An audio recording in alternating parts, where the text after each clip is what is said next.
28th of October 2012, the day before my 29th birthday and my first ever marathon. That is not the face of a man who is enjoying himself.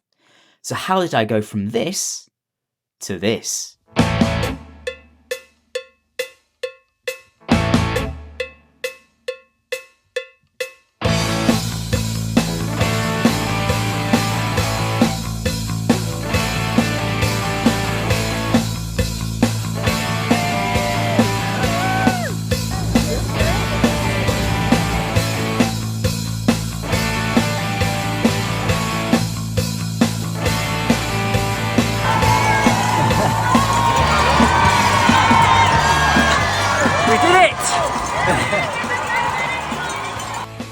Do I have a silver bullet that is going to enable you to run a sub 3-hour marathon?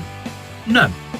Do I have 6 helpful hints, tips and tricks that work for me in order to run a sub 3-hour marathon? Yes. And if you're interested, carry on watching. So in at number 6, it is run with other people. So I joined the Tunbridge Wells Harriers at the beginning of 2023. And up until that point, really, I'd only ever run by myself. However, when I joined the running club, it meant that I was doing group runs. So that was my longer runs. I was doing midweek runs with other people. And what I found was, A, it made me more accountable. It made me want to show up because, other people, I knew that they were training hard. B, there was a social aspect to it. So I was making friends who had similar interests and similar goals to myself. But 3, I just found that particularly on those longer runs, they were so much easier when you were doing it with other people. You could chat, and before you knew it, you were an hour into a run, or you were 10 miles into a run. You barely knew you'd done it. Whereas if you're on your own and you're in your own head or you're listening to music, it's way more difficult. Now, I know running clubs aren't for everyone, although personally, I would highly recommend it. There are running clubs of all abilities right across the country. So yes, there are some elite running clubs where, you might have to trial to get in, but the majority of them are very, very accepting of all runners, right from beginners to, elite athletes and everywhere in between. So my advice with you is take the plunge. Do not be scared.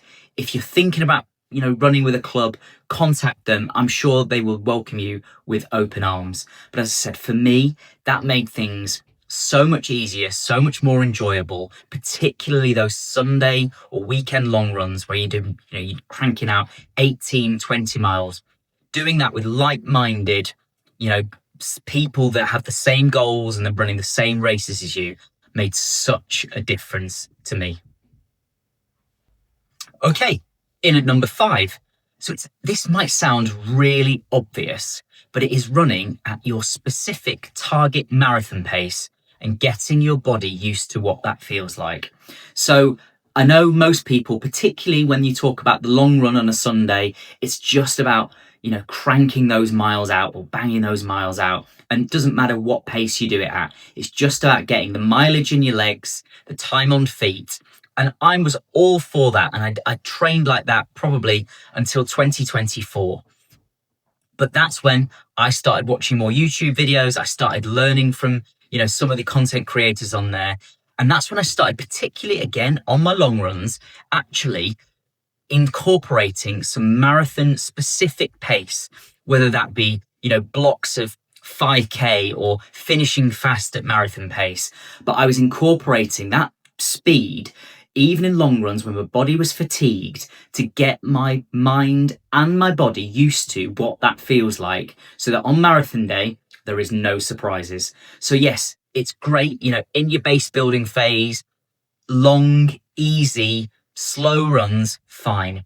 But as you get nearer to marathon day, in that sort of 8 week before, I would highly recommend incorporating some marathon paced work within those long runs. It doesn't really matter how you do it. There's loads of plans online that you can look at, but I would suggest, making sure you do that every week, even if it is just a couple of miles. Get your body used to running and feeling what marathon pace is going to feel like on tired legs. Okay, in at number 4 is racing. So this is again something I did very, very little of before I joined the Harriers. I used to do the odd run through event. So I did like the Wimbledon Common Half Marathon. I did Brixton 10K. I've done the Great North Run a couple of times. I've done the Royal Parks Half Marathon, but it was very, very sporadic. It was, maybe one race a year, maybe one race every 2 years. But what I found was, particularly in the build up to my Manchester Marathon build, I was racing once a month, if not more, because actually just getting yourself used to how it feels to be on the start line, how it feels to approach a race, that mentality, having all your kit there, getting your fueling right, thinking about, your position at the start line, all of those things. The more you do it, the more you practice it, the more natural it becomes. And again, when you've got those nerves on a big race day, a big marathon race day, well, you've already practiced it. You know what your sort of start line routine is going to be. You know what your morning routine, so your breakfast, your loo, your travel, all those things. Like the more racing you can do, again, it just gets your body and your mind prepared to what that feels like. And also, it can give you a really big confidence boost, particularly if it goes well. So I remember in my Manchester build, I ran the Lid 20-mile race. I think it was 4 weeks beforehand. And being totally honest with you, I did not think that sub 3 was on the cards at the beginning of my marathon block for Manchester. So at the beginning of January, my previous year, I'd run 3:44 at London. And in my head, I went into that block aiming to run sub 3:30. Now, as my training went on, I thought, maybe I can run sub 3:15 here. This, training's going pretty well. At Lid, I ran 2 hours, 11 minutes for 20 miles.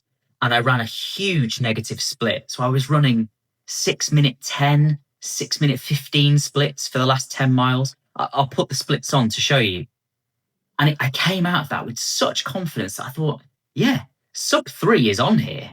So I would say racing, if you can and you've got access to them, like I said, there's loads. Have a look online. There's Nice Work. There is Run Through, and there's lots of independent races out there as well. Go and have a look. But it will just give you that confidence. It will give you that practice. And I couldn't recommend it highly enough. Okay, number 3. So we're now getting into the ones that I would suggest are probably the more obvious. And if you've watched any videos like this on YouTube previously, you'll have heard most of these before. But again, these really have worked for me. So at number 3, it's consistency. Now, if you watched any of my previous YouTube videos for either my Chicago or my current Paris series, you'll hear me talk about consistency a lot. And this is definitely one of the biggest elements that I improved on, particularly within my 2023 London Marathon block and my 2024 Manchester Marathon block, because it's about showing up and it is about being accountable to yourself. Whether you're training 3 days a week, 6 days a week, 7 days a week, it's about that consistency, because endurance gains are cumulative and they are built over a long period of time. So that consistency is crucial for those physiological adaptations, whether that be cardiovascularly, whether that be mental resilience, whether that be skeletal. The more consistent you get, you will see those gains and you'll see those improvements over time.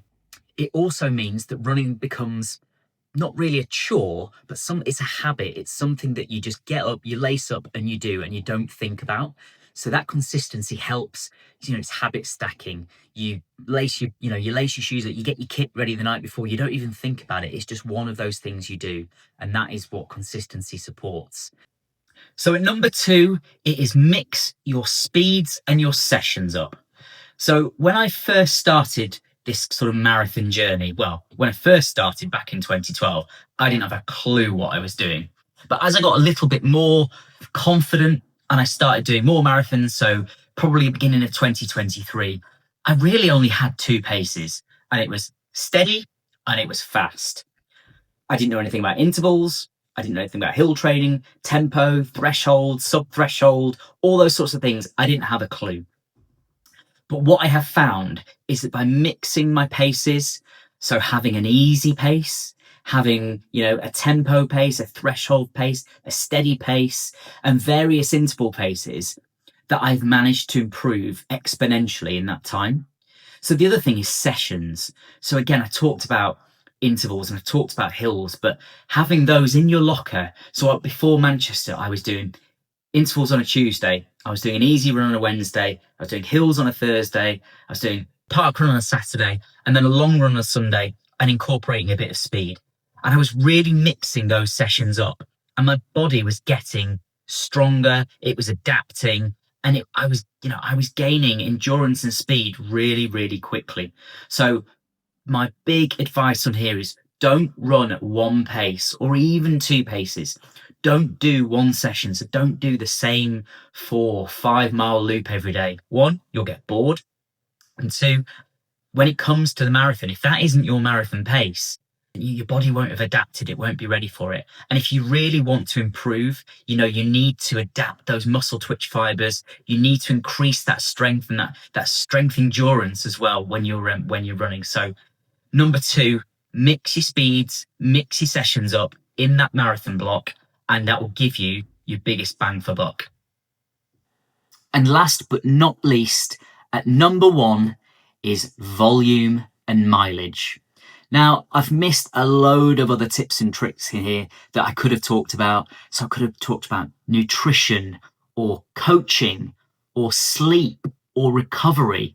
But the advice that I'm giving you today is all things that worked for me. And that's what I think is really important. Obviously, everybody has their own journey on how they get to a sub 3 or a sub 4 or whatever your goal is. But these 6 tips and tricks are the ones that worked for me. So volume and mileage. So in the build up to my Preston Guild Marathon, so my first marathon in 2012, I was probably only running 20 to 25 miles a week. Now, unfortunately, this was pre-Strava, so I don't have the data to back that up, but I wasn't doing a lot. That marathon broke me. I did not run another marathon for 6 years. Then I got into the ballot for London Marathon in 2018, which might I add is still the hottest London Marathon on record, I believe. And I ran a 4-hour 38 marathon. So a 6-minute improvement. But again, mileage wise, I was not doing loads. I think my peak week in that block was 36 miles, but for the most part, it was 20 to 25 miles per week-ish. Roll forwards to 2023, and that's when I'd started to take my running a little bit more seriously. So I joined the Harriers at the beginning of 2023, and my biggest mileage week in that block was just under 41 miles. But for the most part, I was running 30 to 35 miles a week in that build-up. And I ran my first sub 4, which was my goal at that point, and I ran 3 hours 44. Now, for the rest of that year, I maintained my consistency. I maintained a good level of mileage. And going into the 2024 Manchester Marathon, I'd really started to up the volume and up the mileage. So in that block for Manchester, I was running 50 to 55 miles a week. And as I said in my other tips, I was mixing that training up. So I was doing hills, I was doing intervals, I was doing marathon specific work in my long runs, I was doing easy runs. But all in all, it was about the volume and it was about the mileage. And I ran 2 hours, 58 minutes and 30 seconds. Now, subsequently, I've run Boston in April 2025 and I ran Chicago in October 2025. Unfortunately, I didn't PB in either of those races. I got injured in the build to Boston. And my Chicago, you know what? I just wasn't consistent enough. And I wasn't quite in sub 3 shape. And I ran a 3:02. But I got to 3:02. I got pretty close. And again, that was running 50 to 55 miles per week in the build up. I know there's plenty of different schools of thought on this at the moment. I see a lot of people, supplementing their running mileage with bike mileage or swimming or cross training. And I am not here to argue against that at all, because I think if that's what works for you and it takes the impact off your body and it enables you to, get away with less injuries, then great. But again, I'm talking about what worked for me. And there was a direct correlation between the volume or the mileage that I was doing and the marathon time that I was able to achieve. So there we go. They are my 6 tips and tricks on how to run a faster, a better marathon that have worked for me to go from a sub 5 to a sub 3. And if you enjoyed that, please do watch my Paris Marathon series, and we'll see how we get on